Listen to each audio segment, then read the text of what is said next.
எல்லாருக்கும் வணக்கங்க. இன்றைக்கி முருங்கைக்காய் புளிக்குழம்பு செஞ்சு பார்க்கலாங்க. அதுக்கு நான் ஒரு 5-6 காய் முருங்கைக்காய் அரிஞ்சு வச்சுருக்கிறேங்க. இப்போ அடுப்பில் ஒரு வானல் வச்சுருக்கிறேங்க. 4 ஸ்பூன் எண்ணெய் விட்டுருக்குறேங்க. கடுகு ஒரு அரை ஸ்பூன் அளவுக்கு சேர்த்துக்கலாங்க.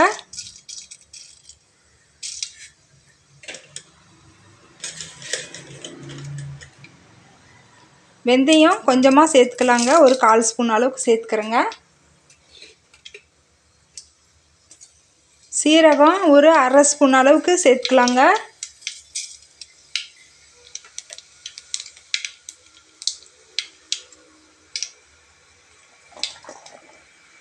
சின்ன வெங்காயம் கொஞ்சம் உரித்து வச்சுருக்கிறேங்க. பச்சை மிளகாய் 2 மிளகாய் கீரி எடுத்து வச்சுருக்கிறேங்க. நம்ம காரம் எவ்வளோ தேவையோ அந்த அளவுக்கு மிளகாய் சேர்த்துக்கலாங்க. இப்போ கடுகு பொரிஞ்சதும் இந்த வெங்காயத்தை இது கூட சேர்த்துக்கலாங்க.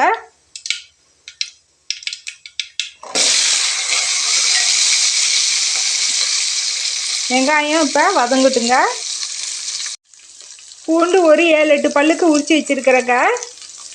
பெரிய பல்லாக இருந்தால் 7-8 பல்லு போதுங்க. இது குட்டியாக இருக்கிறதுனால ஒரு 10 பல்லுக்கு இருக்குதுங்க. இது சேர்த்துக்கலாங்க. முதல்ல பூண்டு போட்டுட்டு தாங்க வெங்காயம் போடுவேன். நான் மறந்துட்டேன்.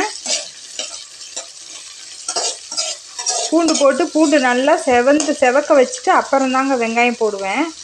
மறந்துட்டேன். முன்னாடி பூண்டு போட்டுட்டு அப்புறமா வெங்காயம் சேர்த்துக்கலாங்க. இப்போ இது கூட இது வேகட்டுங்க. கருவேப்பிலை இருந்தாக்கா இப்போ கொஞ்சம் கூட சேர்த்துக்கலாங்க. நல்லா வாசமாக இருக்கும்.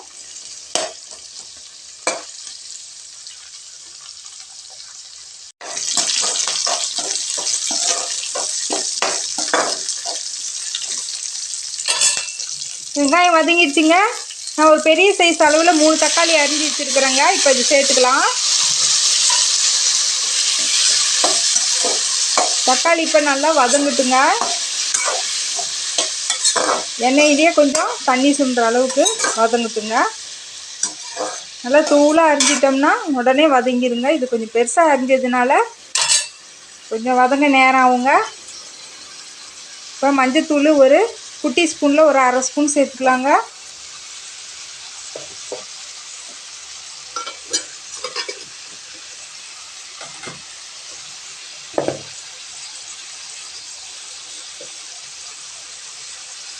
இது வந்து புளிக்குழம்பு மசாலா தூளுங்க, வீட்லேயே அரைச்சது. இதுலேயே மிளகாத்தூள் கொத்தமல்லி தூளும் கலந்துருக்குதுங்க. இந்த தூள் இப்போ நான் சேர்த்துக்கிறேங்க. காரம் நம்மளுக்கு எவ்வளோ தேவையோ அந்தளவுக்கு சேர்த்துக்கலாங்க. இந்த தூள் இல்லைன்னாக்கா மிளகாத்தூளும் கொத்தமல்லி தூளும் சேர்த்துக்கலாங்க. காரத்துக்கு தகுந்த அளவுக்கு நம்ம இது சேர்த்துக்கலாங்க.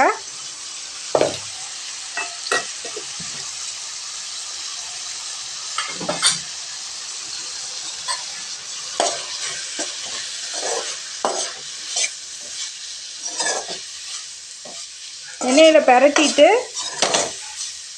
இப்போ தண்ணி கொஞ்சம் ஊற்றி இதை ஒரு 2 நிமிஷம் கொதிக்க வச்சுக்கலாங்க. தக்காளி நல்லா கொஞ்சம் வேகட்டுங்க. அந்த தண்ணியிலேயே மசாலாவும் தக்காளியும் பச்சை வாசம் போகிற அளவுக்கு.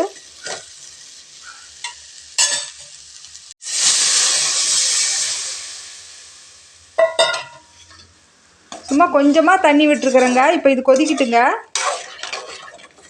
இது ஒரு 2 நிமிஷம் கொதித்ததுக்கப்புறமா ஒரு அரை எலுமிச்சப்பழம் அளவுக்கு புளி ஊற வச்சு நான் கரைச்சி எடுத்து வச்சுருக்கிறேங்க. அந்த புளி தண்ணி சேர்த்துக்கலாங்க.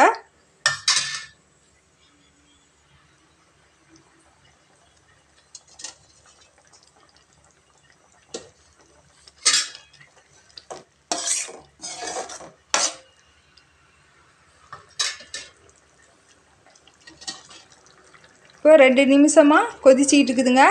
புளி தண்ணி கரைச்சி எடுத்து வச்சுருக்கிறத இப்போ இதை சேர்த்துக்கலாங்க. இது ஒரு 5 நிமிஷத்துக்கு நல்லா புளி தண்ணி பச்சை வாசம் போகிற அளவுக்கு நல்லா கொதிக்கிட்டுங்க. தேவையான அளவுக்கு உப்பு சேர்த்துக்கலாங்க. பெருங்காயம் கொஞ்சம் சேர்த்துக்கலாங்க.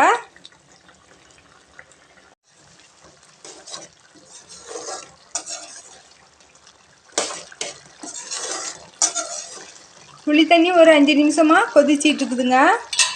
கொதித்து எண்ணெய் பிரிஞ்சு வந்துருச்சுங்க. இப்போ அரிஞ்சு வச்ச முருங்கைக்காவை இதில் சேர்த்துக்கலாங்க.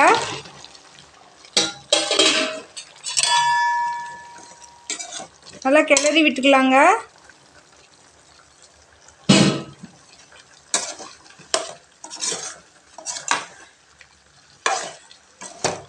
காய் இப்போ ஒரு 5 நிமிஷத்துக்கு நல்லா வேகட்டுங்க. இன்னும் கொஞ்சம் தண்ணி கூட நம்ம காய் வேகிறதுக்காக சேர்த்துக்கலாங்க.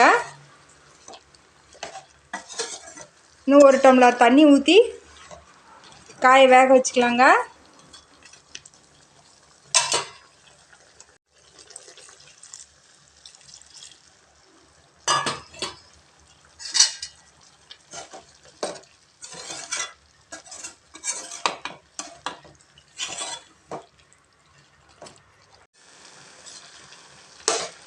காய் கொதிச்சு இப்போ நல்லா வெந்துடுச்சுங்க.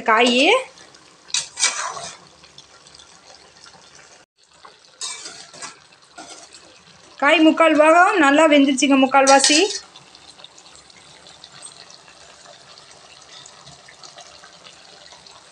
இப்போ நான் ஒரு குட்டி தேங்காய் பால் புழிஞ்சு வச்சுருக்கிறேங்க ஆட்டி. இப்போ அந்த பாலை ஊற்றிக்கலாங்க.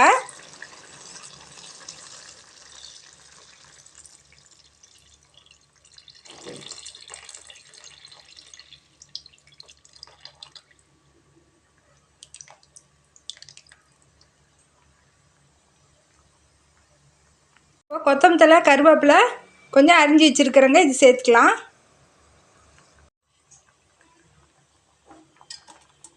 இப்போ உப்பு காரம் சரி பார்த்துக்கலாங்க. ரொம்ப நேரம் கொதிக்க வேணாங்க. நல்லா கொதித்து ஒரு கொதி வர மாதிரி வரப்போ அப்படியே அடுப்பை நிறுத்திடலாங்க. அவ்வளோதாங்க, முருங்கைக்காய் புளிக்குழம்பு தயாராகிடுச்சுங்க. இந்த மாதிரி செஞ்சு பாருங்கள், நல்லா ருசியாக இருக்குங்க. இன்னொரு வீடியோவில் பார்க்கலாங்க. நன்றிங்க.